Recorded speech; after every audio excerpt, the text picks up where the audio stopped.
Hey guys, in this video we're going to take a look at how you can allow or block multiplayer games on the iPhone 14 series. First, let's go back to the home screen by swiping up at the bottom of the screen.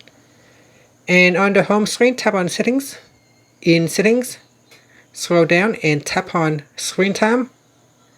Next, we go down and tap on Content and Privacy Restrictions.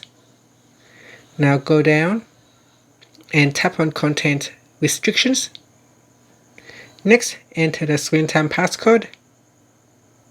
Then in here, go down to Game Center and tap on Multiplayer Games.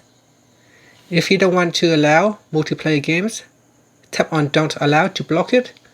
Otherwise, you can choose Allow with Friends Only or Allow with Everyone. And that's it. Finally, you can swipe up to go back to the home screen. Thank you for watching this video. Please subscribe to my channel for more videos.